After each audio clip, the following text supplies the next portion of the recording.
Nous sommes très heureux de vous retrouver, mesdames et messieurs, dans le cadre de ce grand rendez-vous politique de chaque mardi sur la santé radio-télévision. Nous n'étions pas ensemble pendant 3 semaines exactement. Les raisons, vous les connaissez, nous espérons. Nous avons été délégués par la santé radio-télévision pour prendre part, comme nous l'avons d'ailleurs déjà fait par rapport à l'accord signé le 31 décembre. Il était question d'aller de nouveau au centre interdiocésain pour suivre les restes, ce qu'on a appelé l'outil complémentaire, l'arrangement particulier, l'instrument de mise en œuvre de l'accord. Vous savez que d'autres discussions ont commencé depuis le 11 du mois que nous sommes en train de terminer aujourd'hui pour signer ces documents sur les arrangements particuliers. Et nous avons été une fois de plus envoyés par Sarah TV pour vivre de près, puiser pour vous de la source cette information qui concerne ce que nous appelons, ce que les évêques ou toutes les parties prenantes nous ont appris à appeler arrangement particulier. Ces documents, près de 3 semaines après, n'ont malheureusement pas été signés pour des raisons que nous vous avons déjà communiquées, mais nous allons avec force détail y revenir ce soir avec les invités qui ont favorablement répondu à notre invitation. Ils sont là avec eux. Nous allons évoquer ces sujets pour lesquels nous vous avons déjà préparé. Parce que 30 minutes avant le début de cette émission, vous avez suivi la déclaration, la dernière déclaration de la SENCO avant la suspension des travaux. Vous le savez, les travaux ont été suspendus pour 1 semaine. Question de permettre au Rassemblement et à la majorité de trouver un compromis sur 3 points qui, autour desquels ils n'arrivent pas jusque-là à s'accorder, à se mettre d'accord. Cette déclaration, vous l'avez suivie. Elle va certainement préparer à cette émission, à ces grands débats que nous sommes en train de commencer avec 4 invités, comme je l'ai dit, qui nous viennent de différents courants politiques, de différentes composantes, s'il faut parler comme de l'autre côté à la SENCO. Les composantes qui sont parmi nous ne sont que 2 et les autres nous viennent des structures politiques qui ne se trouvent peut-être pas dans ces composantes qu'on retrouve du côté de la SENCO au centre interdiocésain. Par rapport aux composantes, nous avons le rassemblement ici représenté par M. Dominique Kodiambé, TQ de l'UDPS, UDPS, parti phare du rassemblement. Et donc nous espérons que le rassemblement est correctement présenté ce soir autour de la table. M. Dominique, bonsoir. Bonsoir, messieurs les journalistes. Bonsoir aux co-débatteurs ici présents. Bonsoir à nos téléspectateurs. Aujourd'hui, c'est les derniers jours du mois de janvier. Alors, nous réitérons nos vœux les meilleurs à la population de Matadi, en particulier, et à celle du Congo central en général. Donc, chaque fois que vous avez besoin de nous, nous venons pour éclairer la lanterne de la population. Merci. Parce que vous voyez, les choses évoluent vite. Donc le peuple doit être informé pour qu'à tout moment des dispositions soient prises si il faut donner des mots d'ordre. Monsieur le ministre, merci beaucoup. Merci beaucoup. Et une autre composante, c'est l'opposition signataire de l'accord du 18 octobre qui est là par l'UNC. L'UNC, un de grands partis phares, une fois de plus, de cette composante. Ce parti est là par M. Babel Babomba qui nous fait l'honneur d'être là ce soir. M. Babel, bonsoir. Bonsoir, cher ami. Moi et mon parti, nous sommes très honorés de votre invitation pour le débat de ce soir. Merci, M. Babel. Et de l'autre côté, je parlais de deux qui n'ont pas de, je ne sais pas, ils n'ont peut-être pas de composantes au centre diocésain. Il s'agit d'abord de Maître Kanza qui vient comme analyste politique indépendant ce soir. Nous sommes heureux de le recevoir parmi nous. Bonsoir, monsieur le journaliste, et bonsoir également aux co-débatteurs. Je salue également les téléspectateurs et je réitère, comme l'a fait d'ailleurs le co-débatteur, et le meilleur à tous les téléspectateurs. Le souhait, c'est que l'entretien, l'échange se passe en votre faveur. Merci beaucoup. Enfin, c'est M. Doucé Mapangala dit MCSD, parti du centre. Je crois que je n'ai pas eu tort de dire que vous ne vous retrouvez pas dans une des composantes du côté du centre interdiocésain. Parti du centre, nous sommes heureux de vous avoir parmi nous ce soir. Merci, bonsoir à vous, bonsoir à mes co-débatteurs, bonsoir à nos téléspectateurs qui nous suivent à ce moment à la maison.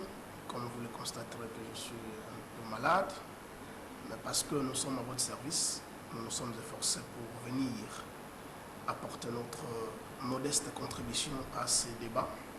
Et voilà pourquoi nous sommes là. Merci. Merci beaucoup, M. Doucé Mapangala. Une voix cassée. Merci, c'est pour informer cette population que vous êtes là. Et nous allons commencer par vous, M. Doucé Mapangala.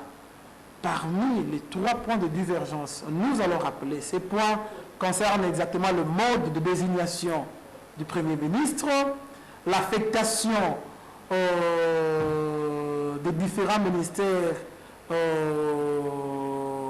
aux composantes, les partages, s'il faut être plus clair, de responsabilité au sein du gouvernement. À ce niveau-là, il y a encore un petit problème, surtout par rapport au ministère de collaboration directe entre le président de la République et le gouvernement, qu'on appelle le ministère de souveraineté. Et il y a également le rôle de la CENCO pendant la transition. Au regard de tout ce qui a déjà été fait, est-il concevable, M. Doucé, que nous puissions nous retrouver bloqués à ce niveau-là par rapport aux 3 points que nous venons de relever? Merci pour la question. Mais d'entrée de jeu, je voudrais rappeler, exprimer ma compassion à nos frères et sœurs décédés dans le mouvement qui a eu lieu à Songololo, Kisantu, Mbanzangungu, Kimpese avec nos frères BDK, que ce soit du côté de la police, que ce soit du côté de la population, BDK ou pas BDK. Je tiens à vous dire ma compassion et que nous sommes de cœur avec vous, les familles qui ont perdu les leurs, ceux qui sont blessés dans les hôpitaux. Je crois que je l'ai toujours dit qu'il ne faut pas que le sang des Congolais continue à couler et il ne le faut pas.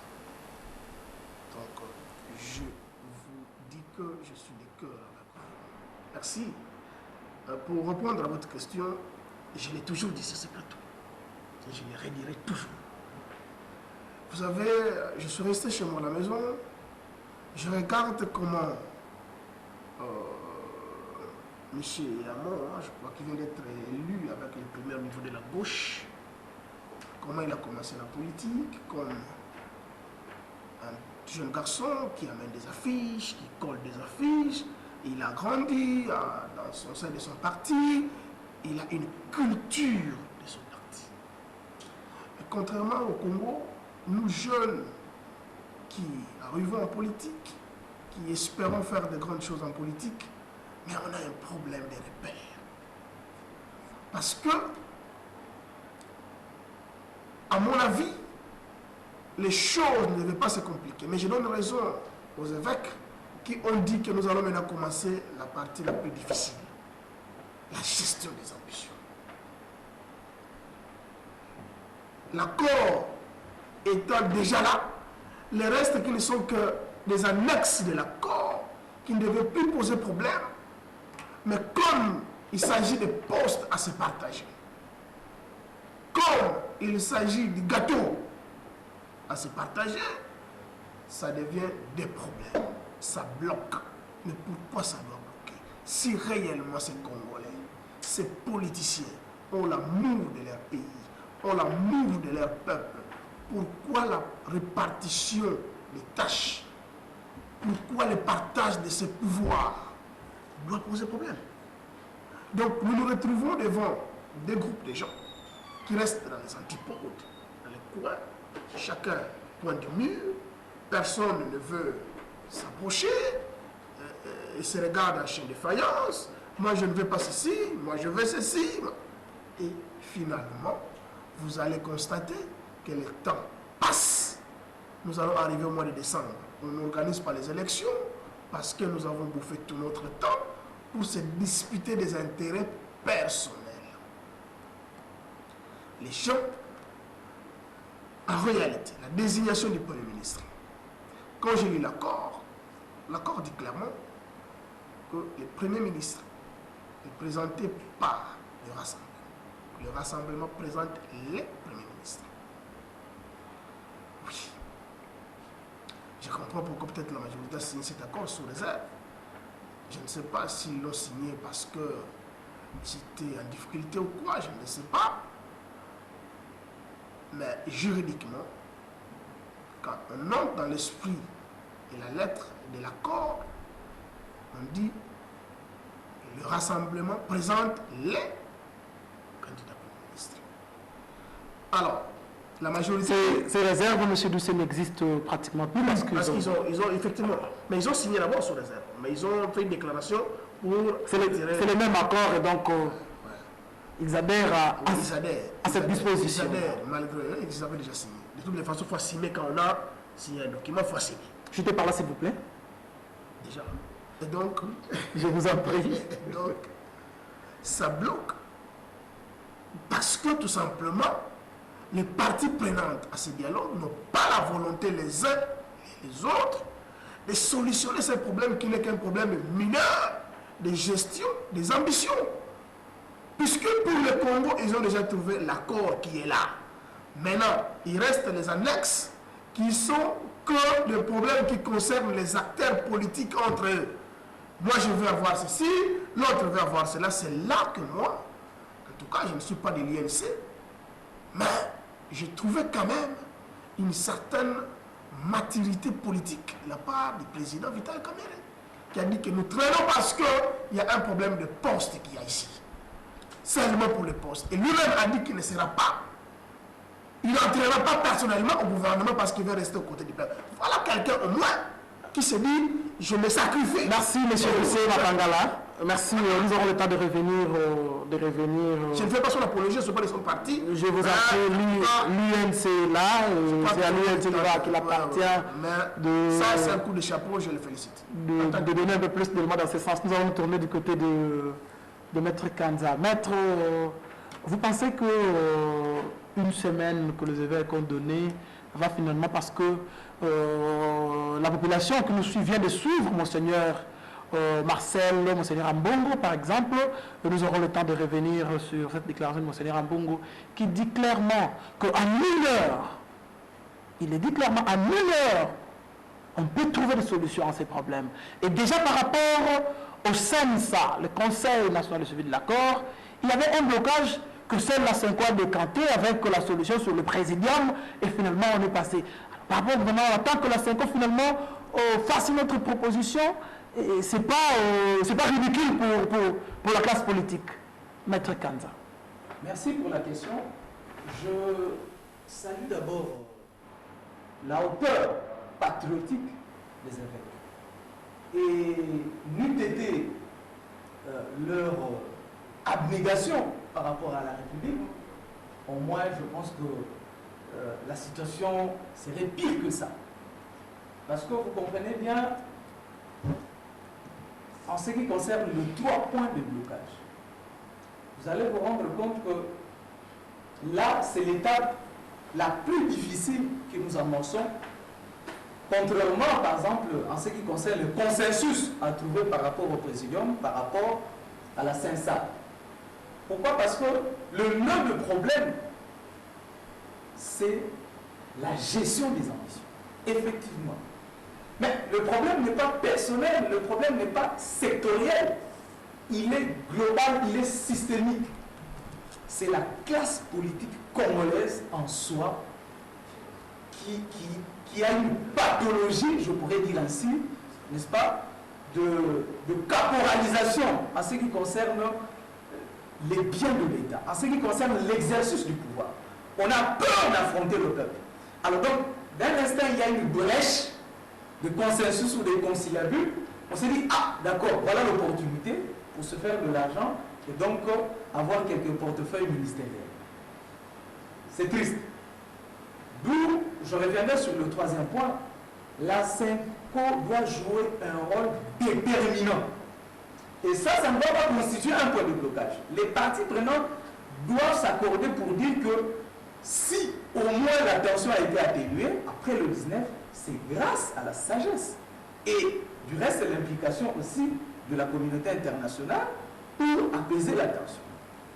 Mais le processus de désignation du Premier ministre, disons quand même, parce que pour autour de ça, disons quand même les choses, que ça soit à la Cité de l'Union africaine, que ça soit au Centre interdiocésain, vous allez vous rendre compte, le nœud du problème, c'était la désignation du Premier ministre.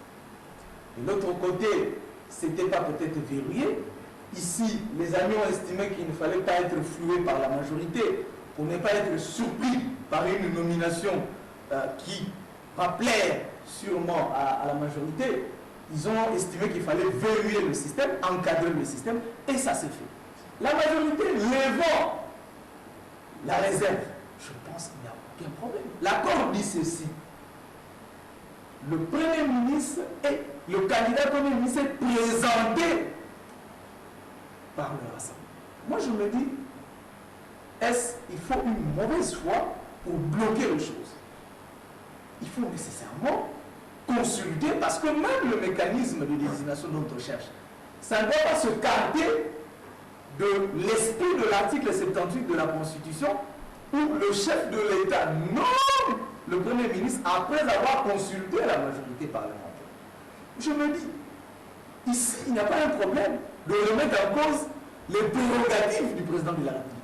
Il suffit de se mettre d'accord après la clôture des travaux et que la SENCO soumet le rapport au chef de l'État, garant de la nation. Celui-ci va tout simplement consulter le Rassemblement. J'entends dire par-ci, par-là, non, le Rassemblement, d'ailleurs, on n'a pas de personnalité juridique, c'est un regroupement politique de fait. Mais attention, attention, nous ne sommes pas dans un temps normal, nous sommes dans un temps de crise politique. On soulève de débats inutiles. Et comme l'a dit le co-débatteur, l'a mis ici, le temps est en train de courir, nous courons derrière le temps. Maître, vous l'avez très vite amené sur cette question de désignation du Premier ministre. Allons-y. C'est la Constitution, selon la majorité présidentielle, qui n'est malheureusement pas représentée ce soir. Une fois de plus, c'est l'occasion pour nous de lancer un appel à cette structure au niveau provincial pour que pareil rendez-vous bénéficie de temps en temps de leur présence pour qu'ensemble nous puissions, parce que le besoin c'est éclairer, informer la population, éviter la loi de la rumeur que nous avons d'ailleurs vécue dans la soirée de ce lundi par rapport au léopard. Nous avons suivi la loi de la rumeur et c'est ce que nous combattons dans le cadre de ces émissions. Donc c'est un appel, mais cette majorité parle du pouvoir constitutionnel du président de la République, que le Rassemblement, dans sa démarche, voudrait méconnaître. Il n'est pas question ici d'imposer au chef de l'État un candidat. C'est lui qui, de par son pouvoir discrétionnaire, a tout le droit de choisir sur la liste que la majorité réclame au Rassemblement. Mais je me pose cette question et là je n'arrive pas à comprendre. C'est dans cette logique-là je n'arrive pas à comprendre l'obstination de la majorité sur ces arguments-là. Premièrement, dans quel contexte politique de soulever ce problème. Moi, je ne suis pas de l'opposition, mais je suis en train d'analyser les choses. Attention, nous sommes au-delà du 19 décembre. Mais vous voulez remettre le chef de l'État au statut d'avant 2016. C'est un problème. L'arrêt de la Cour constitutionnelle qui, dans sa légalité, rallonge le chef de l'État, mais on a un problème, c'est que le chef de l'État lui-même est protagoniste dans la crise. Vous comprenez? Donc il faut spécifier le contexte. Ici, nous ne sommes pas dans le contexte d'avant 2011 où il y avait une mission d'information menée par Antoine Kizenga qui aboutit par la nomination de M. Antoine Kizenga ou la nomination de Matata Ponyo avec la mission d'information de Mwando Tiba. Non! Donc là, ici, nous sommes dans un contexte bien précis. Il s'agit d'un temps de crise politique.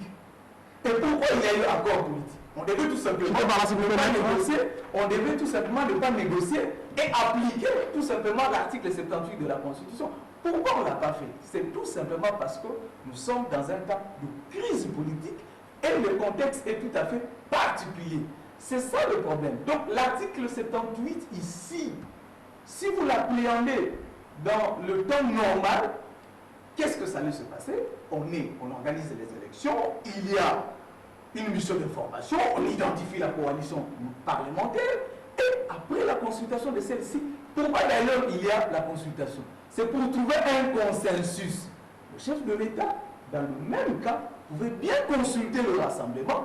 On parle de la consultation. Je pense que même si la majorité a accepté le verbe présenter, c'est triste que la majorité revienne pour ne pas appliquer et accepter que le rassemblement propose. Merci.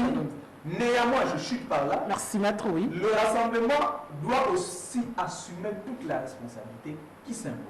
C'est-à-dire, et là je comprends la crainte de la majorité. Pourquoi? Parce qu'on craint que le rassemblement présente un candidat extrémiste, radical, qui viendra et qui n'aura pas un esprit de collaboration avec le chef de l'État. Et ça, c'est dangereux. Pourquoi? Parce que si le rassemblement présente un candidat qui vient bloquer la machine à l'interne, de manière qu'on n'organise pas les élections et qu'on débouche sur une autre crise qui peut-être pourrait faire évincer le chef de l'État, et là, je crois que c'est la responsabilité du rassemblement. Ils ont tout intérêt de présenter un candidat modéré, consensuel, qui va collaborer avec le chef. C'est une crainte que vous exprimez. Nous avons heureusement ce soir, contrairement par rapport à la majorité, pour le rassemblement, il y a un candidat qui est là, qui va certainement assouvir votre soif. Monsieur Dominique Koudiambete, le rassemblement n'a-t-il pas en son sein trois personnalités? Parlons d'abord de trois parce que 5 seront le rassemblement, mais dans les négociations, avant même que la suspension des travaux n'intervienne, dans les négociations, on a parlé aussi de trois. Les évêques ont tenté de proposer au rassemblement de revenir au moins à 3 pour que finalement qu'il y ait pour qu'on trouve le juste milieu en fait. Un candidat, 5 candidats, on trouve le juste milieu, 2, 3. Vous n'avez pas, vous, dans votre structure, 3 personnalités capables de répondre. Monseigneur Marcel nous a rappelé le profil décidé par toutes les parties prenantes. Vous n'avez pas dans votre structure 3 personnalités capables de répondre aux exigences de ces profils. C'est ce que plusieurs acteurs de la majorité présidentielle qui interviennent au niveau national à travers les médias se posent comme question par rapport au rassemblement. Votre réaction? Merci beaucoup, messieurs les journalistes. Je crois que chez nous, au sein du rassemblement, ou même au sein de l'IDPS, le problème de compétences ne se pose pas. Ce n'est pas comme à la majorité où à un moment donné, le président Kabila se plaignait de ne pas avoir plus de 15 personnes sur qui faire confiance. Mais chez nous, les gens existent à travers toute la République, pas seulement à Kinshasa, mais à travers toute la République. Si vous consultez l'IDPS, vous consultez les rassemblements, il y a des compétences. Mais nous sommes sur un terrain de négociation. Si nous devons présenter 3 candidats, nous devons avoir plus de 1000 compétences à présenter. Mais le vrai problème, c'est quoi? Je vous en prie. Nous n'allons pas présenter 3 personnes. Nous n'allons pas présenter 1000 personnes. Les compétences sont là, plus de 1000. Mais nous n'allons pas les faire. Pourquoi? Parce que nous sommes respectueux des textes. Nous avons signé un accord. Dans cet accord, Maître Kanza est revenu largement sur ce paragraphe où c'est écrit « Le rassemblement présente les premiers ministres ». Et c'est un article défini. Ce n'est même pas au pluriel. Donc, les premiers ministres, un seul. Donc, déjà au début, la majorité veut nous tenter à violer l'accord signé le 31 décembre. Donc, si nous acceptons d'entrer dans le jet de la majorité, de violer déjà cette disposition qui nous permet, nous, le rassemblement, de désigner les premiers ministres, ça signifie que pendant la transition, l'accord sera violé comme nos amis de la majorité violent la Constitution. Alors pour ne pas tomber dans ces pièges-là, nous allons respecter l'accord. Malgré la multitude de compétences qu'il y a au sein du rassemblement, nous allons présenter les premiers ministres. Parce que l'accord du 31 décembre pour nous, c'est un accord imprégné. Messieurs les journalistes, quand vous connaissez, je crois, la moustiquaire imprégnée, donc cet accord est imprégné comme cette moustiquaire-là. Tous les moustiques qui viendront sur l'accord vont mourir parce que la moustiquaire est imprégnée comme l'accord. Souvenez-vous, ces gens de la majorité, ils ont commencé avec combien de candidats premiers ministres? Nous ne sommes pas, nous avons dit, nous respectons l'accord. Au début, ils ont parlé de 10 noms. Présentez-nous 10 personnes. Nous avons dit, net. Nous sommes restés là. Et même, ils sont descendus à 7. Nous n'avons pas bougé et nous n'avons pas parlé. De 7, ils sont descendus à 5. Nous ne parlons toujours pas. Il n'y a pas de réponse à cette provocation-là. De 5, ils sont passés à 3. Mais nous sommes toujours à 1. Ils vont arriver à 1. Mais vous ne pensez pas que... Parce que nous connaissons ces gens-là. Ce sont des caprices, des gens qui sont fait mandat, qui voient leurs intérêts en danger. Je vous en prie, vous ne pensez pas du temps à la population, à la République. Nous n'allons pas céder à ce genre de provocation. Nous vous relançons s'il vous plaît. Vous ne pensez pas que c'est une façon de renforcer la crainte de la majorité présidentielle, comme l'a dit, je pense, M. Kanza, par rapport à votre esprit de radicalité? Vous ne pensez pas que vous leur donnez l'occasion de se dire que ce genre, une fois aux affaires, risque de nous poser problème par cet esprit qu'ils ont, cet esprit de fermeté qu'ils ont lorsqu'ils pensent, lorsqu'ils prennent une position, c'est cette position-là ou rien. Mais si aujourd'hui ce pays est dans les gouffres, mais c'est à cause de la légèreté, et vous voulez que les rassemblements accompagnent la légèreté?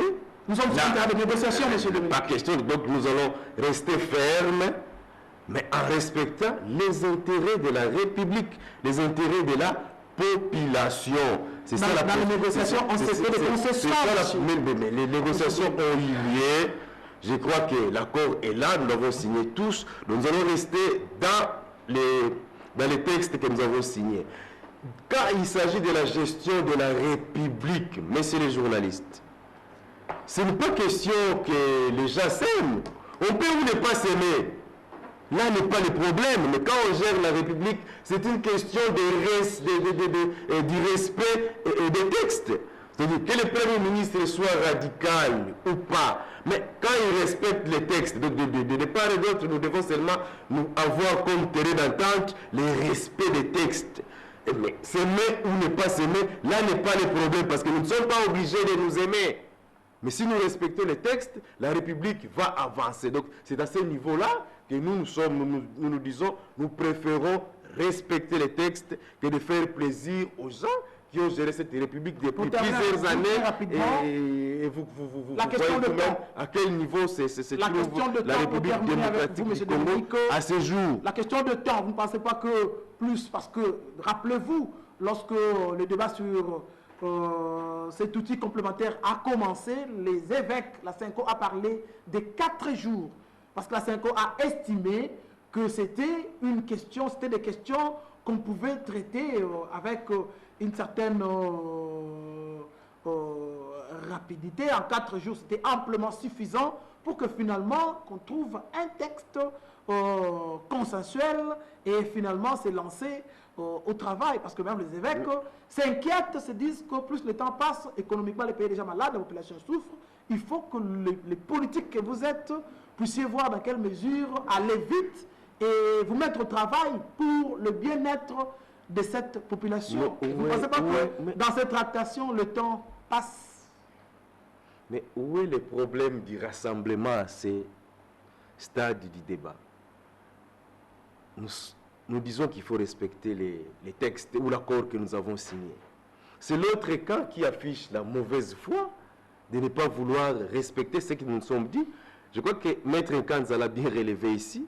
Les amis de la majorité rêvent. Ils veulent nous retourner à la situation d'avant décembre 2016. Aujourd'hui, nous sommes en 2017. Le mandat du chef de l'État a pris fin. Si il est là jusqu'à ce jour, c'est parce qu'il y a eu un accord le 31 décembre que nous avons tous accepté.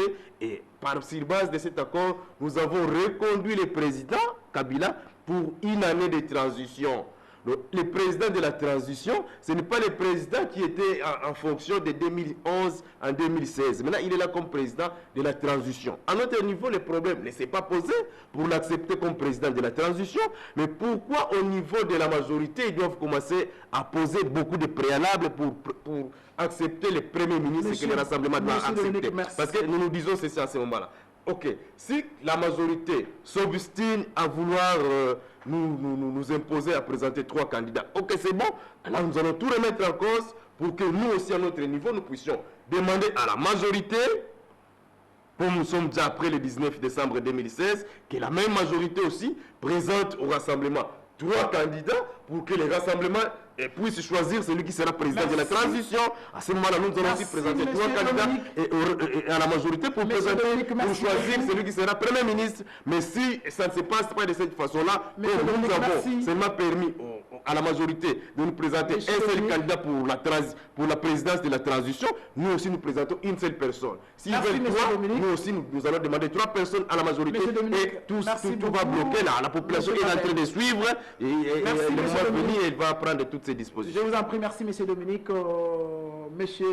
Babomba, nous avons d'ailleurs sur cette télévision diffusé plusieurs déclarations de l'autorité de votre parti. Aujourd'hui, on parle de 2 composantes qui posent problème, les rassemblements et la majorité présidentielle. Quelle est l'attitude de l'UNC ou de l'opposition signataire de l'accord du 18, beaucoup plus de l'UNC que vous représentez ici? Merci. Je crois qu'ici, sur ces plateaux, je dois avouer que je suis l'homme le plus heureux, en même temps le plus indigné. Pourquoi je suis l'homme le plus heureux? Parce que il vous souviendra qu'il n'y a pas longtemps, notre leader national, à la personne de M. Vital Kamerhe, qui vient d'être plébiscité, désigné comme leader ou chef de file de l'opposition, signataire de l'accord de la Cité de l'Union africaine, notre leader disait: j'ai été traité de tous les noms d'oiseaux. Il y a encore quelques temps. Ce n'est pas monsieur du Rassemblement qui me dira le contraire. Dieu merci, la vérité est têtue. Et il a fini par nous rattraper. Hier, c'était M. Caméléon. Il y en a qui ont même trouvé un colibé. Aujourd'hui, nous pouvons dire, sans crainte d'être contredit, que celui qu'on appelait hier Caméléon, aujourd'hui est devenu Caméraison. Et on peut même ajouter, puisqu'il a maintenant raison, il est devenu Caméréro, parce que c'est un héros.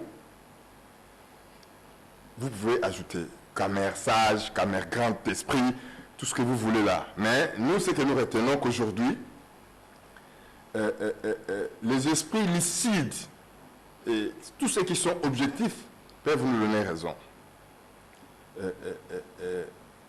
parce que les problèmes étaient clairs et nous l'avions soutenu, défendu depuis lors. Nous ne sommes pas allés à la Cité de l'Union africaine pour les postes. Nous sommes allés pour l'intérêt national. Et nous avons pris les risques de perdre notre popularité pour la paix. C'est une campagne de diabolisation et d'indexation qui nous a suivis. Vous en connaissez la suite. Je suis indigné, le plus indigné de tous. Pourquoi? Parce que j'ai l'impression, je ne veux pas trop accuser la majorité présidentielle, pour deux raisons. Parce que d'abord, ils ne sont pas représentés ici, ils ne sauront pas se défendre. Mais la deuxième et la plus importante des raisons, c'est parce que nous connaissons déjà ce qu'ils sont. Nous savons qu'ils sont de mauvaise foi. Ce n'est plus une information quand vous dites que la majorité présidentielle est de mauvaise foi. Tout le monde le sait. Parce qu'ils auraient pu organiser les élections s'ils étaient de bonne foi. Mais ils nous ont déjà prouvé leur bonne foi. Donc, ce n'est plus la peine de recenser sur quelque chose que tout le monde connaît. C'est un secret de polichinelle. Maintenant, revenons au rassemblement. Il me semble que les rassemblements est constitué des anges. Au départ, ils nous disent, non, nous, le poste, ça ne nous intéresse pas. Nous, c'est l'alternance. Dites-moi à quel niveau les parties prenantes ont refusé que les principes consacrant l'alternance soient maintenus. Je ne vois pas à quel niveau. Les débats tournent autour de quoi? Aujourd'hui, les débats tournent autour de strapotins. Mais c'est ce que nous avons toujours dénoncé depuis longtemps, que la guerre que les amis sont en train de nous faire, les amis du rassemblement, c'était seulement des querelles, des positionnements pour des strapotins, des postes politiques. Ils ont oublié que nous l'avons dénoncé à temps, et maintenant, les faits sont petits, ils nous donnent raison. Nous sommes en train de nous disputer sur quoi? Sur des postes ministériels. Qui doit prendre le ministère des Finances? Qui doit prendre le ministère régalien? Qui doit prendre... Parce que c'est ce dont le peuple a réellement besoin aujourd'hui. Ça, c'est pour nos intérêts personnels. Je crois que nous devons changer de discours et prendre de la hauteur et être un peu plus franc. Non. Je crois que notre leader a montré qu'il était grand, parce qu'il a même dit qu'il ne prendrait pas part à ce gouvernement. Si les amis du rassemblement pouvaient faire, tous les grands du rassemblement pourraient faire comme Vital Kamerhe aujourd'hui, on aurait déjà signé cet accord il y a très longtemps. Et c'est le peuple qui aurait gagné, parce qu'on serait très loin sur le processus, on serait très avancé. Mais la majorité connaît les faiblesses du rassemblement. Ce sont des réactionnaires, ce sont des gens qui sont trop susceptibles, même pour les détails inutiles. Parce que, attendez, qu'est-ce qui va se passer ou qu'est-ce qui peut se passer? Vous pouvez proposer un seul nom aujourd'hui, tel qu'il s'accroche à cette disposition de l'accord. Encore qu'il faut savoir que l'accord n'est pas au-dessus de la Constitution. Ok, on peut leur concéder. Ils présentent un nom, mais le président a les pouvoirs de refuser. Il peut dire non, je ne suis pas d'accord avec ces candidats. Ils vont encore présenter un deuxième candidat. Le président peut dire je ne suis pas d'accord. Ils vont en présenter un troisième. Ça veut dire quoi? Vous aurez dit ou pu présenter carrément 3 noms, et parmi les 3, le président aurait pu choisir un. Si vous pensez que vous êtes grand et que vous considérez, parce que les camarades de mon frère ici, Kodia, il a dit que ce sont des caprices. Ok, vous savez bien qu'en face, vous avez des capricieux. Alors, ôtez-leur tout prétexte. Parce que là, ce qu'ils sont en train de faire, ils sont en train de faire les jeux de la majorité. En cautionnant davantage le glissement, parce que chaque jour qui passe, lorsqu'on n'évolue pas, c'est à l'avantage de la majorité. Et c'est un glissement de plus. Donc on est en train de cautionner implicitement le glissement. Comme ils savent que ce sont des gens qui s'accrochent au poste, qui ont pour préoccupation principale que l'accès à la mangeoire de la République, ils savent comment ils peuvent les avoir. Donc, moi, je crois qu'ici, nous devons essayer de transcender. Quand on dit que c'est une lutte pour des prétentions ou de quoi, non, ce sont des égos. On doit transcender nos égos surdimensionnés. L'égocentrisme, c'est ce qui caractérise notre classe politique et c'est ce qui nous tire vers les bas. Regardez, on ne se préoccupe même pas de l'inflation qui est galopante, on ne se préoccupe pas du chômage des jeunes, on ne se préoccupe pas de la situation économique qui est en pleine récession, on se préoccupe que des strapontins. Vous voyez à quelle catégorie d'hommes politiques nous avons affaire. Donc, nous pensons que les rassemblements ainsi que la majorité sont les deux familles politiques qui sont responsables du blocage que nous connaissons. Et cela ne profite pas au peuple, cela profite beaucoup plus à eux seuls parce que de toute façon, le compromis qui va être dégagé va profiter principalement aux deux familles politiques. Et là, nous dénoncerons cela, nous continuerons à les dénoncer. Merci beaucoup, mesdames et messieurs, de partout. Vous nous suivez autour de la table sur la centrale de télévision à travers la province du Congo central, Kimpese, Kulungongo, Banzangungu, Boma, de Matadi. Vous vous rendez bien compte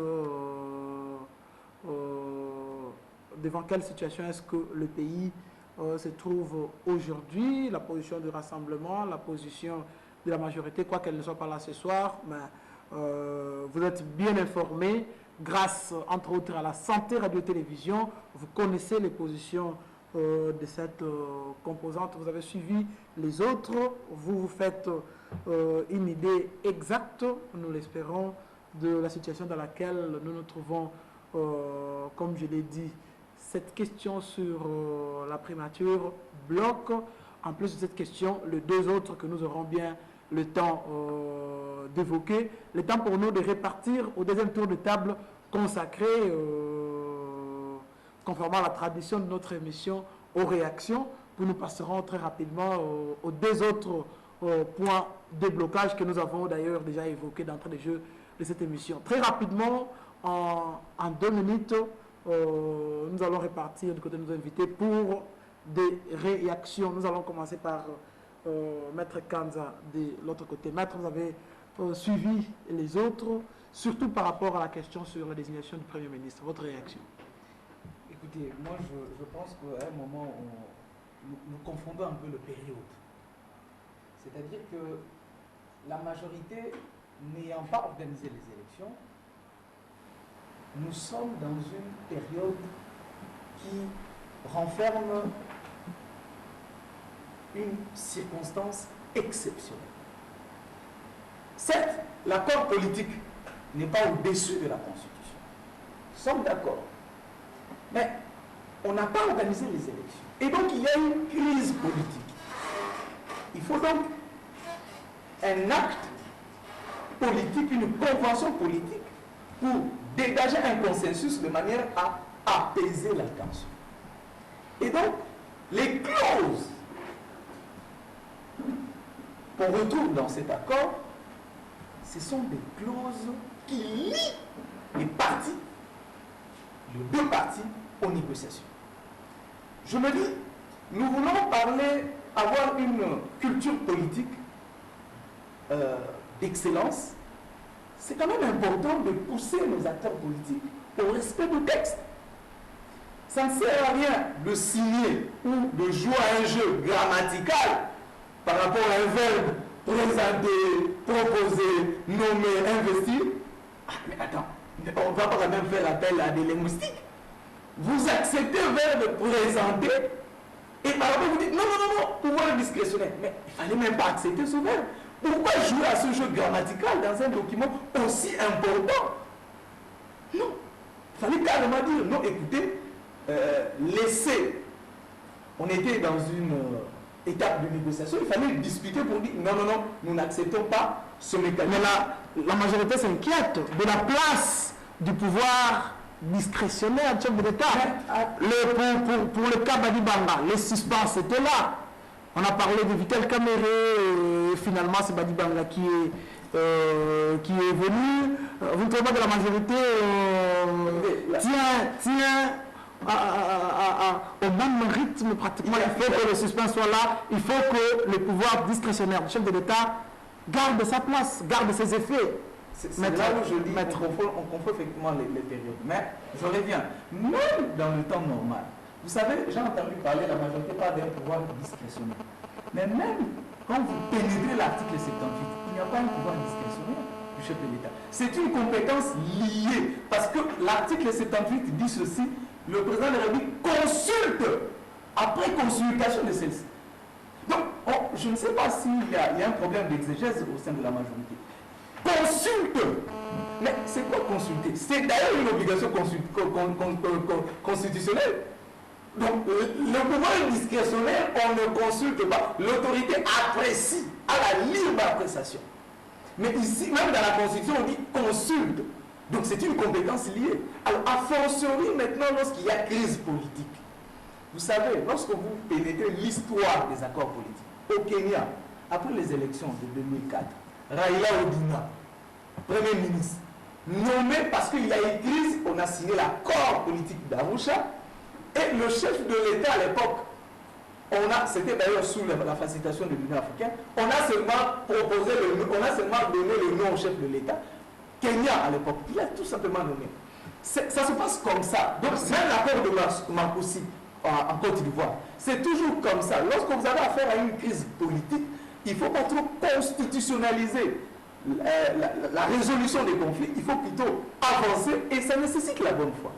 Néanmoins, c'est quand même important ici, du côté du rassemblement, je pense, c'est quand même important de savoir que, je reviens sur ça, on a affaire, et là je pense que c'est la deuxième fois, le domaine de collaboration. Aussi. Les domaines de collaboration, c'est très important parce que c'est là où il y a la crainte. C'est là où effectivement il y a la crainte. Alors, je voulais juste un peu ramasser la réaction de M. Babel. Non, M. Babel, je pense que c'est intéressant. J'ai dit ça un jour sur ce plateau. M. Vital Kamerhe a, je dirais, une qualité qui est aussi parfois une ruse en politique, c'est tout à fait normal. C'est qu'il est intelligent, il a l'intelligence tactique, mais il sait aussi rebondir. Je me dis, est-ce que l'UNC allait avoir ce même discours, le discours qu'ils sont en train de tenir aujourd'hui, si M. Vital Kamerhe était nommé à la place de Baliba? C'est une question. C'est une question. Ils ont la chance aujourd'hui, vu la situation, c'est tout à fait normal de rebondir avec un discours de morale politique, avec un discours de pacificateur comme connaît M. Vital Kamerhe, et ça marche. Ça passe maintenant à l'opinion, et donc il y a intérêt sur le plan stratégique de rebondir, de gagner encore la confiance de la population, parce qu'à l'époque, il a été traité de Cameroun. Mais c'est quand même bien en politique de rebondir comme ça, c'est quand même bien avec un discours. C'est quand même bien.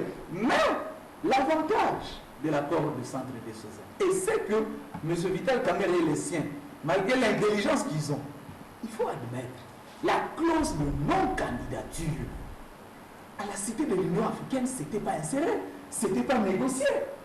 Et ça, c'est important parce que c'était le mot de la crise. On parlait de l'alternance. Parce qu'ici, dans l'accord de centre de César, il est mentionné que le chef de l'État ne va pas se reposer. Merci, Maître. Alors qu'à la cité de l'Union africaine, c'était vague, c'était superficiel. On parlait de respect de la Constitution. Merci, Maître Kanza. Nous sommes poussés par le temps. Merci. Et ça, la même a bien joué sa médiation. Parce que c'était ça le nœud de la crise. Merci beaucoup. Merci. La Senko a bien joué sa médiation. Conclusion de Maître Kanza. La Senko, comme d'ailleurs le reconnaît l'ensemble de la communauté internationale, est en train d'abattre un travail de qualité incontestable. Monsieur Dominique, votre réaction, vous avez suivi vos co-débatteurs. Merci beaucoup. Je crois que la population est en train de suivre elle-même et comprend de quel côté se trouve la rise, de quel côté se trouve la mauvaise foi. Parce que quand nous parlons de la mauvaise foi de la majorité, mais cette majorité est les chefs de file de toutes les composantes de tous les partis politiques qui s'étaient retrouvés à la cité de l'OIA. C'est la majorité leur chef de file. Donc cette mauvaise foi les concerne tous. Donc ils doivent les comprendre facilement. Quand au début, je ne voulais pas parler de leaders versatiles, je suis seulement surpris de voir que de l'autre côté, on est en train de vanter des leaders qui sont versatiles, mais on les qualifie. Quand nous parlons de caméléons, mais c'est tout à fait non. Caméléon, ça signifie, vous connaissez, je crois, cet animal qui change de couleur en fonction de l'environnement où il se trouve. Mais c'est exactement tout ce qui continue à se faire, comme Maître l'a dit. Si ces gens-là s'étaient retrouvés à la primature, ils allaient tenir un autre discours. Comme ils ne sont pas à la primature, ils tiennent un discours de moralisation. Donc c'est ça, être caméléon. Donc on s'adapte à l'environnement, on prend la couleur de l'environnement pour qu'on soit accepté.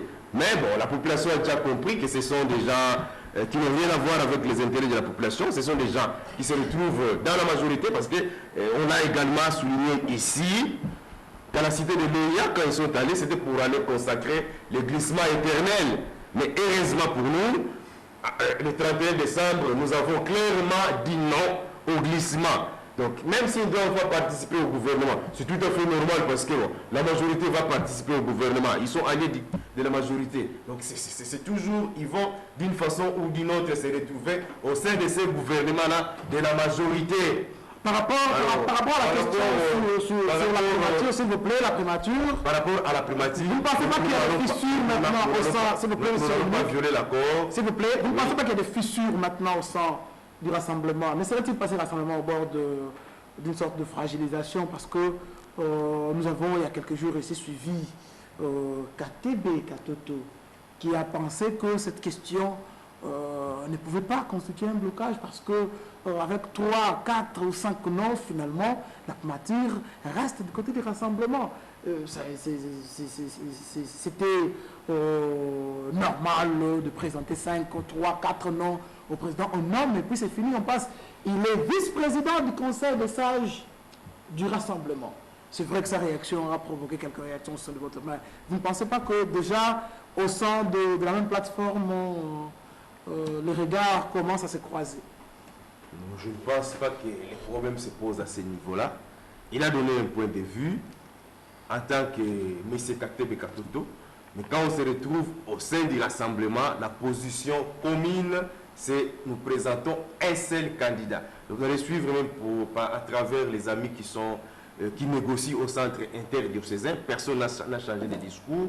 Donc il avait donné un point de vue, c'est tout à fait normal, c'est ça la démocratie même, que nous expérimentons au sein du rassemblement. Mais quand on a pris la décision, nous tous nous sommes d'accord, même M. Katebe Katoto est d'accord et a bien compris que nous devons présenter un seul candidat Premier ministre. C'est parce que je vous ai dit au départ, nous n'allons pas permettre à la majorité de commencer déjà à tenter le rassemblement, à violer l'accord. Si déjà à l'entrée des jeux, nous violons l'accord, sachez que même au-delà de l'année 2017, nous risquons de ne pas avoir des élections parce qu'au début, nous commençons déjà à violer. C'est pourquoi nous n'acceptons pas que l'accord soit violé. Donc, en ce qui concerne les ministères, nous devons occuper les ministères parce que nous voulons avoir des élections.